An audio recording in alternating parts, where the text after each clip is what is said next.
Iba a comenzar esta historia diciendo que hoy os traigo un concepto moderno, pero es que mirando las fechas me acabo de dar cuenta de que ya han pasado 15 años, nada menos desde su lanzamiento. Y es que hace 15 años aún podíamos disfrutar de estos vestigios del automovilismo real y pasional. Como se suele decir, éramos felices y no lo sabíamos.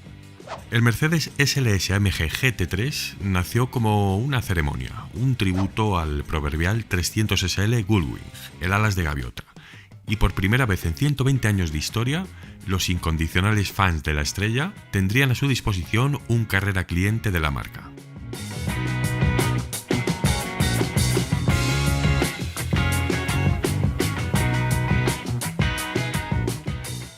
Desde la temporada 2011, todos los vehículos de competición Mercedes AMG GT que se han utilizado en los distintos circuitos de todo el mundo han sido desarrollados y construidos por HWA. Estas siglas refieren a Hans Wiener Efferich, la A de AMG, como él se denomina, y fue uno de los fundadores de la división deportiva de Mercedes. Pero cuando el 1 de enero de 1999 Daimler Chrysler adquiere el 51% de las acciones de AMG, Efferich funda HWA, y esta empresa firmaría un contrato para diseñar y construir todos los vehículos y los motores de competición a partir de esa fecha. Dicho esto, el deportivo SLS AMG de producción debuta en el mercado en el mes de marzo de 2010, siendo el primer producto diseñado íntegramente por AMG en exclusiva. Con un producto así en los concesionarios, era evidente que AMG rápidamente elucubrara una versión de competición. Impulsando la nueva creación de un programa deportivo para clientes, la compañía quería crear un producto destinado tanto a las carreras cortas de alta velocidad como de resistencia. Estamos en una época en la que, como casi siempre, la mayoría de fabricantes seguían más enfocados en invertir en los equipos oficiales. Sin embargo, AMG prefirió durante este periodo dedicar toda su filosofía racing a los equipos privados y a sus pilotos. Ahora no solo desarrollaría un nuevo concepto de carreras perfectamente adaptado a la regulación GT3, sino que también ofrecería un programa de soporte completo en el que se transferiría todo el conocimiento necesario para el uso y el mantenimiento del automóvil. Este prolífico programa contaría incluso con el estudio y el análisis de algunas estrategias de carrera, todo con el fin de poner a los equipos privados a darle guerra a los altivos oficiales. Aquí, cualquier conductor privado podría ser una especie de embajador de la marca, una figura representativa del Driving Performance Made in Affalterbach.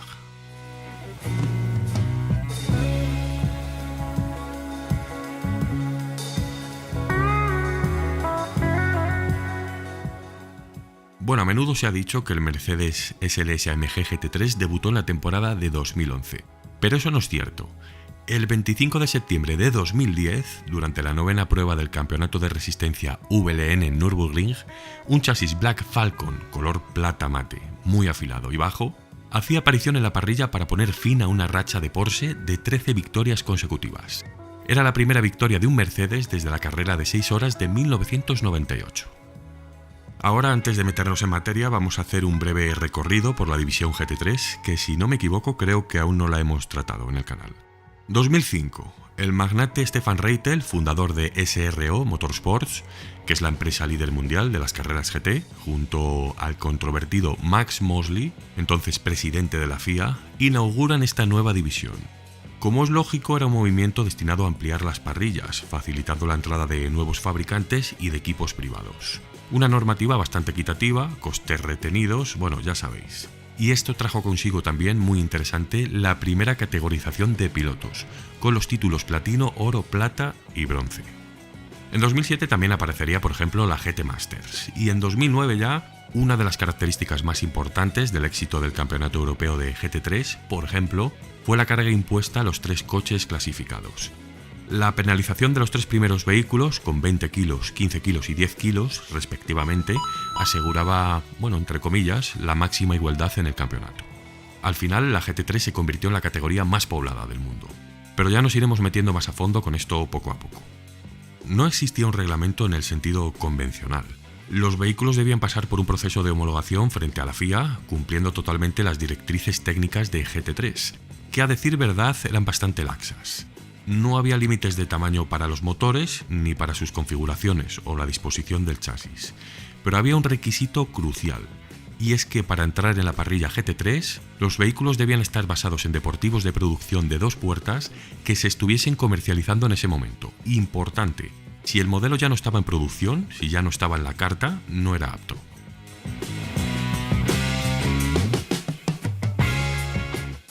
Una vez repasado el reglamento más o menos por encima, HWA, bajo la supervisión de Ola Källenius, el entonces director de AMG, tendría que construir un vehículo destinado a nadar en un tanque de tiburones.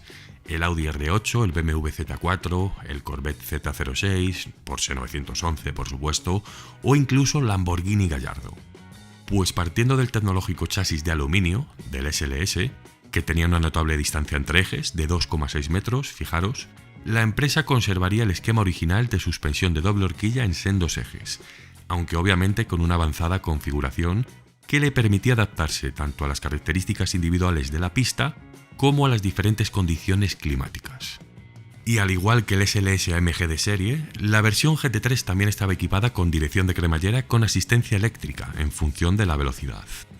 Por otro lado, los discos flotantes axiales y radiales de fundición estaban fijados a un soporte de aluminio, y esta sofisticada tecnología permitía una disipación perfecta del calor y, por tanto, una estabilidad y unas distancias de frenado de lo mejor. En este caso, el SLS de producción equipaba en opción un sistema de frenos carbocerámicos, pero el reglamento no permitía el uso de este equipo, y de haberlo permitido tampoco se hubieran podido utilizar debido a las limitaciones de espacio que tenían las llantas de 18 pulgadas también prescritas por la normativa GT3. Aquí sí que eran un poco tiquismiquis. Obviamente teníamos el sistema de elevación neumática integrado en los bajos, que muchos me preguntáis por esto, y levantaba el vehículo del suelo hasta 7,5 pulgadas, garantizando por supuesto las paradas rápidas en boxes. Os hice un vídeo hace tiempo, ni me acuerdo ya, sobre cómo funcionaba este sistema. Es muy interesante y os lo recomiendo, y no es precisamente una tecnología de vanguardia, viene de muy atrás. Se podría decir que estábamos ahora en una época en la que teóricamente la FIA no era demasiado clara redactando los términos aerodinámicos en el reglamento, de manera que los equipos diseñaban y construían y posteriormente acudían a la inspección con cierta incertidumbre.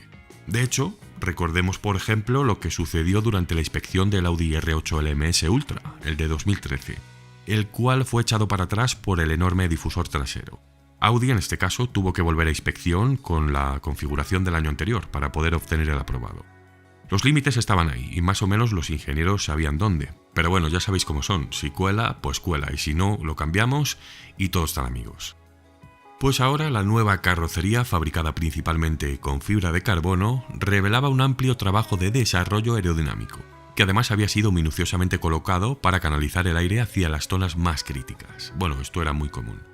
En este caso, el splitter delantero de carbono se conectaba directamente con el fondo plano y terminaba prolongándose hasta finalizar en el difusor trasero. Con una anchura de 78,3 pulgadas, 1,9 metros aproximadamente, la carrocería del GT3 era unos 5 centímetros más ancha que la del SLS AMG de producción. ¿Y qué es lo que acogía ese prolongado y afilado cabo? Bueno, ya os dije que los motores tenían bastante libertad, pero en su elección, no en su modificación, ojo. Los fabricantes podían utilizar cualquier motor que estuviera presente en su gama. No tenía que ser necesariamente el que equipaba el modelo de carreras, el modelo elegido. Esto era equiparable al reglamento Super Touring, recordar, que hemos visto tantas veces. Toto Wolff, director de la división deportiva de la marca, aprobó este proyecto con el uso del bloque de fábrica M156, un V8 de 90 grados diseñado por Bernd Rammler, un ingeniero que había trabajado para el departamento de competición de Mercedes durante el siglo pasado, entre finales de los 80 y principios de los 90, y también dirigió el departamento de motores de competición de Porsche durante 7 temporadas, hasta el 2004. A ver, este motor M156 sufrió algunas modificaciones, pero su rendimiento final era prácticamente similar al de fábrica. Bueno, no similar, pero muy equivalente. Es algo que estaba reflejado en reglamento. Pero al igual que su portador, también podemos hablar del primer motor diseñado y ensamblado en exclusiva por AMG.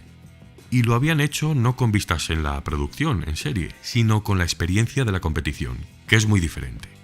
Fue probado en concreto en el CLK DTM P900 e hizo su debut en el modelo S63 AMG de 2006.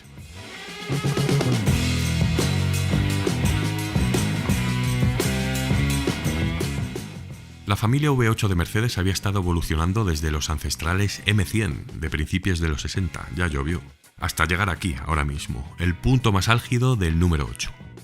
Con los M156, Mercedes estrenaba la tecnología NanoSlide, un proceso de elaboración en el que se trataba de minimizar la fricción sin comprometer la durabilidad. Bueno, se trataba y lo conseguían. Si os interesa esto, podemos hablar en un capítulo aparte, porque la verdad que es muy interesante el tema. Bueno, era obvio que para el SLS GT3, AMG encargaría una pequeña revisión del M156.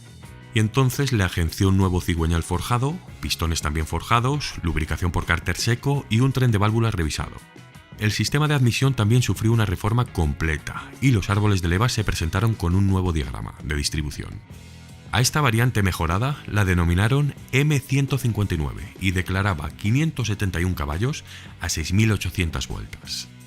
La caja de cambio secuencial de 6 relaciones, a diferencia de la de 7 de doble embrague de la versión de fábrica, junto con el diferencial, estaban alojados en el tren posterior y se unían con el propulsor a través de un eje de transmisión de fibra de carbono que demostró tener un alto grado de resistencia a la flexión y a la torsión. En definitiva, estos motores eran extremadamente fiables y fijaros cuánto que en el posterior AMG GT la empresa decide seguir utilizando el M159 en lugar del nuevo M178 de 4 litros y doble turbo. Así que recordar que en carrera, aunque veáis un AMG GT más moderno que los SLS, ambos utilizaban la misma mecánica. Los intervalos de inspección, fijaros que podían alcanzar hasta los 10.000 kilómetros, que son un vehículo de carreras es rarísimo, aunque por supuesto nunca llegaban a esa cifra. Eso sí, el coste de estas revisiones, sin que hubiese ninguna complicación por supuesto, podía ascender a los 30.000 euros. Despojados de todos sus atributos tecnológicos y concesiones interiores, el peso se reducía de los casi 1.700 kilos del Deportivo original a 1.350. Con estos valores, aunque los motores no estuviesen extremadamente modificados, en este caso concreto, podía alcanzar los 100 km por hora desde parado en 3,7 segundos, con una máxima que superaba los 300 km por hora.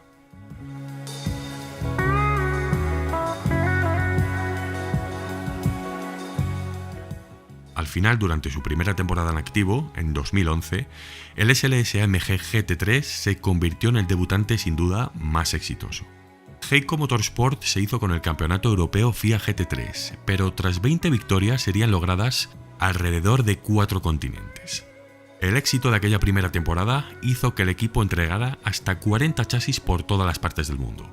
Y durante las temporadas venideras siguieron, por supuesto, llegando títulos.